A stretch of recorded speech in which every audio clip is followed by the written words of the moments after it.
Narrator voiceover, serious, slightly conspiratorial tone.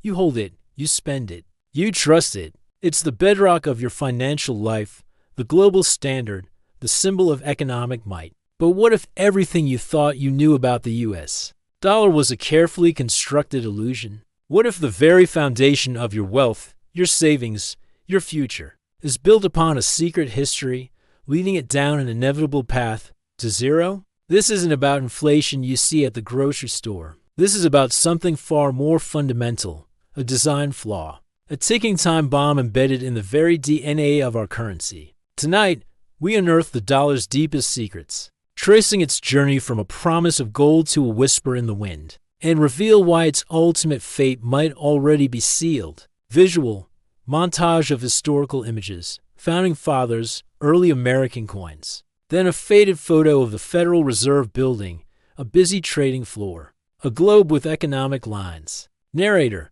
to understand the dollar's precarious future, we must first journey back to its contentious birth, not as a symbol of stable prosperity, but as a battleground of ideologies. From the very beginning, the question was, what truly backs our money? Is it a tangible asset, a promise of something real, or merely the trust in a system, a belief in a decree? For centuries, the answer was relatively clear: gold. A fixed, finite resource, difficult to manipulate, providing an anchor against the whims of men and governments. But powerful forces, driven by ambition and the desire for unprecedented control, began to whisper a different vision. A vision where money could be created, managed, and indeed, manipulated without the constraints of a yellow metal. This wasn't just an economic debate. It was a philosophical war over the very nature of value itself. And the stakes, as we will discover, were nothing less than the financial destiny of every person on Earth. The stage was set for a series of subtle, yet seismic shifts, each one pushing the dollar further away from its initial promise and closer to an unthinkable precipice. Chronological cause and effect, origins, rise, breaking point. Visual, images of Alexander Hamilton, early U.S. Treasury documents. Then an animation showing gold coins being exchanged for paper notes. Then a gradual transition to images of World War I, the Great Depression, and finally the Bretton Woods Conference with key figures. Narrator, our story truly begins in the late 18th century. Alexander Hamilton, the first Secretary of the Treasury, championed a centralized banking system, understanding the need for stable currency. Yet even he faced opposition from those wary of concentrated financial power. For over a century, the U.S. dollar, in various forms, maintained some link to precious metals. But the true turning point, the moment the dollar began its subtle, yet significant drift, arrived not with a bang, but with the quiet necessity of war and reconstruction. World War I, the Great Depression, and World War II created an unprecedented demand for government funding.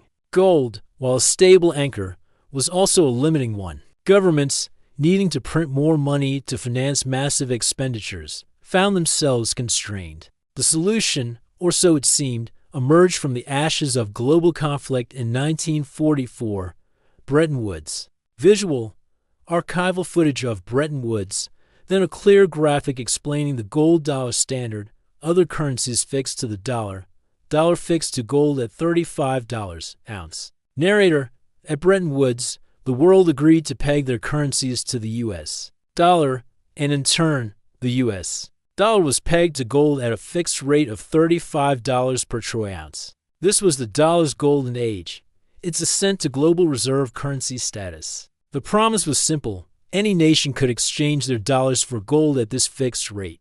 But here's the insidious twist: the U.S. was essentially printing more dollars than it had gold to back. As long as faith remained strong and other nations continued to hold dollars for trade and reserves, the system appeared robust. It was a monetary house of cards built on confidence, not entirely on tangible assets. The cracks began to show as global trade expanded and U.S. spending, particularly on the Vietnam War and social programs, accelerated. More dollars flowed out into the world than ever before, while the U.S. gold reserves remained static or even declined. Foreign governments, notably France under Charles de Gaulle, grew suspicious. They began demanding their gold. Visual, historical footage of Charles de Gaulle. Then a graphic showing declining U.S. gold reserves versus rising dollar supply. Narrator, de Gaulle, seeing the writing on the wall, famously sent a French destroyer to New York to collect France's gold. Other nations followed suit. The drain on U.S. gold reserves became unsustainable. The system was reaching its breaking point. The breaking point visual, dramatic footage of Nixon's 1971 speech. Then a graphic, Nixon shock, end of gold convertibility. Then images of oil embargoes, rising inflation, stagflation charts. Narrator, and then, on August 15, 1971, President Richard Nixon delivered the fateful blow, a move that would fundamentally alter the global financial landscape forever. He announced, unilaterally, that the United States would no longer convert dollars to gold. The Nixon shock, as it became known, severed the last tangible link between the dollar and anything real. Visual, animation showing a gold chain breaking, then the dollar symbol floating freely. Narrator, from that moment on, the U.S. dollar became a purely fiat currency, money by government decree, backed by nothing but the full faith and credit of the United States government. The promise of gold was replaced by a promise of itself. Many hailed it as liberation, freeing the economy from the shackles of gold. But others warned of unprecedented instability, unchecked power, and an inevitable journey towards worthlessness. The immediate fallout was volatile. Currencies floated freely, causing massive exchange rate fluctuations. The 1970s brought unprecedented inflation and a new economic phenomenon, stagflation. High inflation combined with economic stagnation. The dollar, now unanchored, was adrift in a sea of government spending and geopolitical crises. Like the oil embargoes, which further tested its resilience, every fix involved more money printing, more debt, pushing the problem further down the road, and accelerating the dollar's underlying decay. Shocking data and repeating patterns. Visual, fast-paced montage, charts of national debt exploding, Federal Reserve balance sheet soaring, modern headlines about inflation, quantitative easing, budget deficits. Then a graphic showing the purchasing power of the dollar over time. Narrator, fast forward to today, and we see the echoes of this secret history amplified to an alarming degree. The mechanisms put in place post-1971, the ability to print money without any inherent limitation, have been utilized to an extent unimaginable even decades ago. Consider this shocking data. The U.S. national debt, which stood at around $400 billion in 1971, now dwarfs $34 trillion. The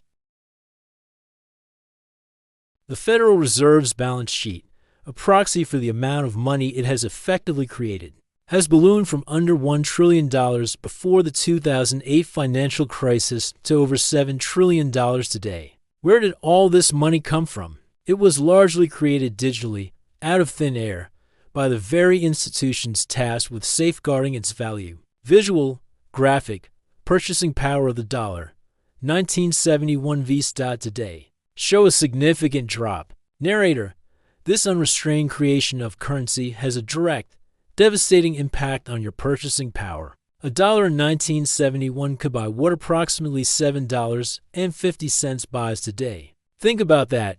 Over 85% of its value has evaporated since it was decoupled from gold. This isn't just inflation. It's a systemic devaluation, a slow, silent confiscation of wealth from anyone holding dollars. And the patterns repeat. Every crisis, the dot-com bubble, the 2008 financial meltdown, the recent global pandemic, has been met with the same solution: print more money, expand debt. It's an addiction, and like all addictions, it pushes the underlying system closer to a catastrophic reckoning. The world still largely uses the dollar, but cracks are appearing. Countries like China and Russia are actively seeking alternatives, pursuing de-dollarization, because they do understand the secret history, and they see the inevitable path. The dollar's strength now relies almost entirely on global faith, not on a promise of real value. A faith that is being tested like never before. 3 clear takeaways. Warning, open-ended thought. Call to action. Visual, slow zoom on a single, crisp dollar bill, then slowly fade to black. Narrator, So, what does the secret history of the dollar reveal about its inevitable path to zero? 3 critical takeaways emerge. The gold link was a sacred trust, the severance of the dollar from gold in 1971 removed the last tangible constraint on money creation, fundamentally altering its nature from a store of value to a managed, often manipulated, instrument. Unchecked money printing leads to devaluation. The ability to create unlimited currency has led to massive national debt and a continuous erosion of purchasing power, a silent tax on your savings and future. Faith is fickle. The dollar's status as a global reserve currency now rests almost entirely on global confidence, as nations seek alternatives and the underlying economic realities worsen. That faith is becoming increasingly fragile. The dollar's journey from a gold-backed promise to a purely fiat currency reveals a systemic vulnerability. The path to zero isn't a sudden collapse, but a gradual, insidious erosion of value, accelerated by every new crisis and every solution that involves printing more money. The question isn't if the dollar continues to lose value, but how quickly it accelerates, and what consequences await those unprepared for its ultimate fate. The future of your financial security depends on understanding these dynamics. Don't passively accept the narratives. Demand transparency and prepare for a monetary landscape fundamentally different from what we know today.